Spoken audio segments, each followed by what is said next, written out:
Hi guys, I'll just do a quick summary of my paper. I wrote about the history of mental health and I'll go ahead and get started. So mental health kind of ranges back pretty far. It starts off in the ancient era. Many people back then believed that mental health stemmed from religious standpoints, or if they were possessed by evil spirits or demons and stuff like that. And the treatment options that they had for the mental health back then was either to physically be restraint or counseling.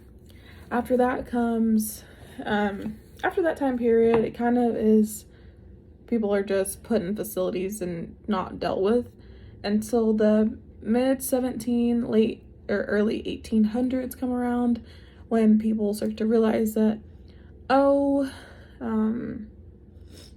that people who are mentally ill are not being treated humanely. For instance, they would be put in dungeons and locked alone, or they would have like cuffs and chains and stuff put on them, and they were just in a crowded room. They weren't fed properly, and it just wasn't healthy for them until a physician named Patel kind of came through and gave an idea about, hey, how about we release those chains, let them come through and socialize, get some outside air, treat them humanely, basically. And after they experimented with it actually turned out to work, which was really good.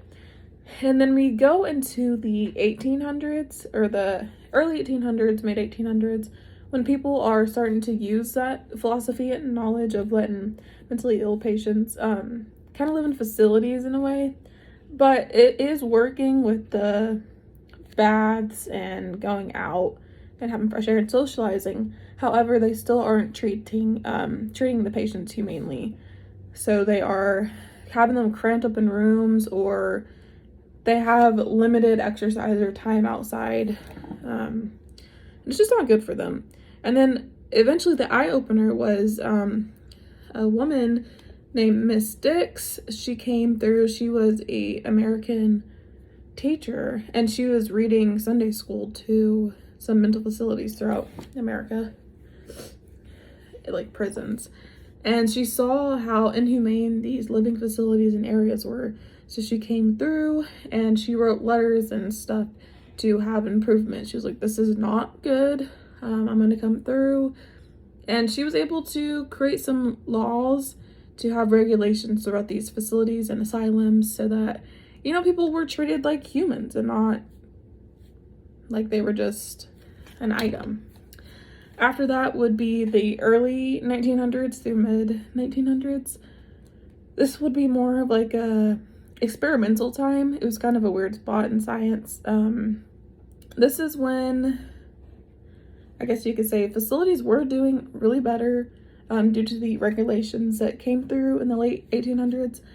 And for the most part, they were just trying new things, making sure everybody's happy. And then during like the mid 1900s, though, is when like medical professionals started to incorporate new type of treatment and testings, and some of them were like what is it, like some shock medicine, like they would shock people, which actually is proven to have good effects on mental health.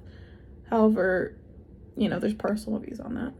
And then now in the present day, I would say that mental health is way better.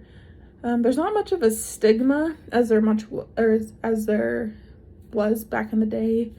Back in the day, once you said like, hey, I need help for my mental health, they would kind of just put you away. But now I would say mental health is doing a lot better, and we're making the right steps for improvement. Thank you guys. Bye.